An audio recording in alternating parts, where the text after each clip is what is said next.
Hi, we're here with Sam Lembeck from the film Soil.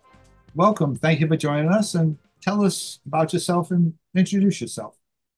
All right. Well, thank you for having me, Dennis. My name is Sam Lembeck. I'm a filmmaker and producer and writer and all the things that I can do to function in the world and make money while doing it.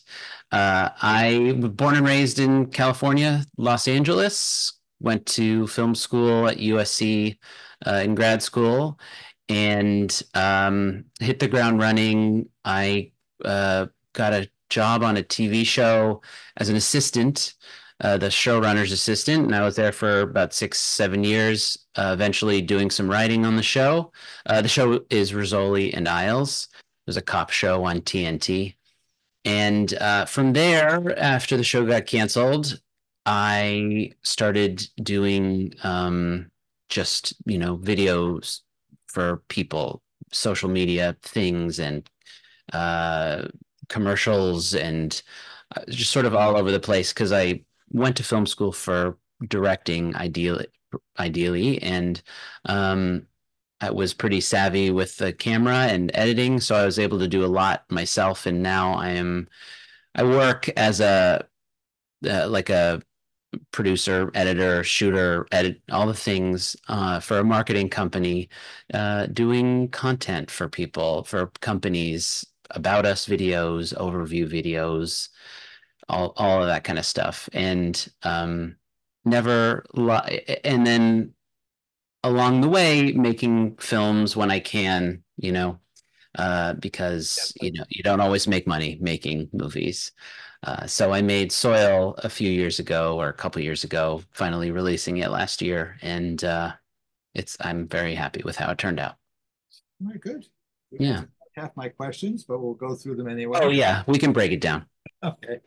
So, what made you want to be a filmmaker? What was that deciding moment in that decision? Well, both of my parents are in the entertainment business in one way or the other. They used to be actors, and I grew up going to a lot of theater with them. And my dad is a director also, and I would, after they got divorced, I would go go to my dad's house on the weekends, and a lot of the time go to his sets on a Friday. He was a sitcom director. He's still alive, but he doesn't do sitcoms anymore. So I would just go and eat craft service and watch him work and schmooze and be a little kid on a set. And I was like, I don't know what this is, but it's fun, and I want to work in this business for the rest of my life. Um, and so yeah, so I didn't know what I wanted to do, but I knew the world I wanted to do it in. And my dad, I would watch my dad, and he would make it a set really fun, and everybody loved working on it. And so that was something I aspired to do once I started having my own sets. Um, so yeah, that was sort of where that all started. So, family business. Kinda, yeah. I mean, you don't get to just like say, "Hey, I want to work for you." In show business, you have to like have the skills to do it. Otherwise, you just are like, "Oh, you're just a."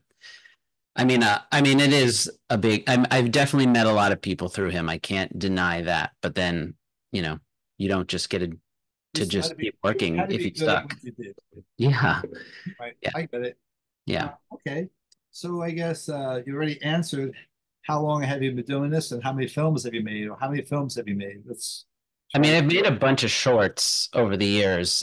In film school, I made a thesis film that did the festival circuit. Got into a bunch of stuff, which it was really good. Although now it's 20 years later, and it feels a little. There's things about it that are a little cringy, but I made a lot of web stuff, web series, comedy things over the years.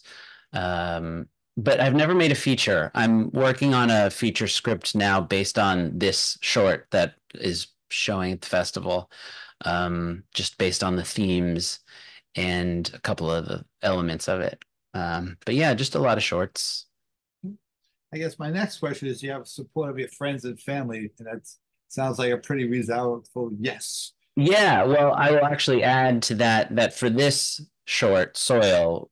Can I talk about it yet, or are we talking about it? Okay, it's a the general idea is about grief. It's a dramedy, but it has grief themes and sort of loosely based on some stuff. My wife's father passed away about 6 years ago, and she has a very open way of dealing with her grief. She talks and talks, and that's she processes by talking. So I learned a lot about what she was going through. I've never had a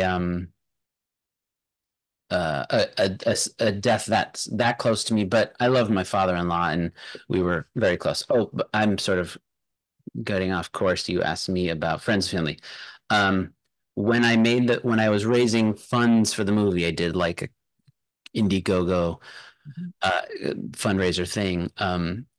A lot of her family and friends donated because they knew it was sort of loosely based off of her grief journey.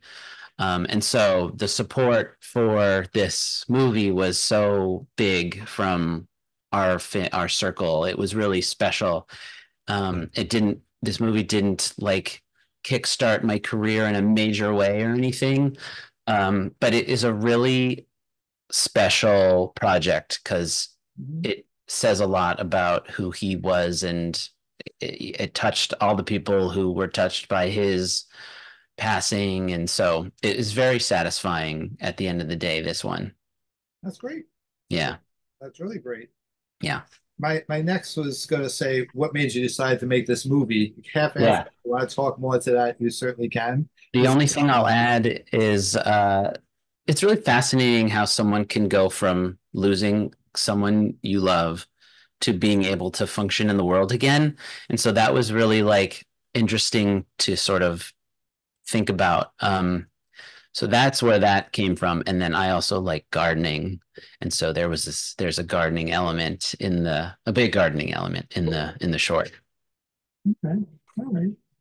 So I'm going to combine the next two questions. What was the hardest part and what was the most fun? Well, the hardest part was I was a week away from shooting and then COVID hit. So putting it on ice for 2 years was the hardest part, I would say. And then, we had all the typical production challenges. Nothing is easy when you're making a movie. It rained. It rained in the middle of our shoot. We knew it was coming, so we had to, you know, move things around. That was stressful, but all things that are pretty standard stress. But yeah, the pausing for COVID really was disappointing. And then the best part, I mean, I just love being on set. I would say the whole experience was fantastic. Working with actors, working with the crew. I loved every second of it. Okay, that's great. Yeah. All right. And so now this is generically speaking.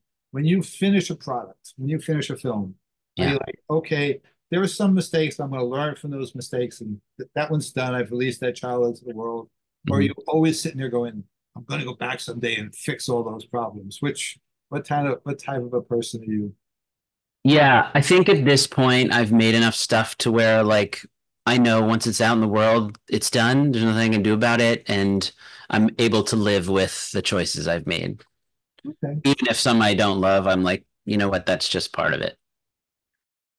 So in the indie world, we know we're not going to buy mansions and private jets, and Yeah. in the indie film world. Yeah. What would you consider success in the indie film world? What is your ideal of success? If you can pay your rent being creative, I'd call that success. Okay. Yeah. I mean, all I want to do is make stuff that I create.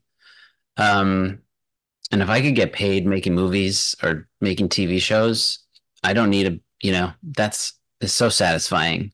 I'm working right now as this sort of content jockey. And I'm making videos about backpacks and um, treatment centers, but I'm, telling their story, and it's so much better than working on a desk for Mhm. other people. Yeah. Yep. Yeah, I agree. All right. So let's say somebody comes along and goes, Uncle Sam, I want to be an indie filmmaker just like you. yeah. What would you say to your niece or nephew who came to you and said that? I would say just you know, hopefully, I would say grab your phone, except I would hope that my niece or nephew didn't have a phone yet. And I would say grab your parents' phone and just film some stuff, jump on iMovie or whatever. You'd probably iMovie's the easiest thing, and cut it up. I mean, that's the best way to learn is to just do it. Mhm.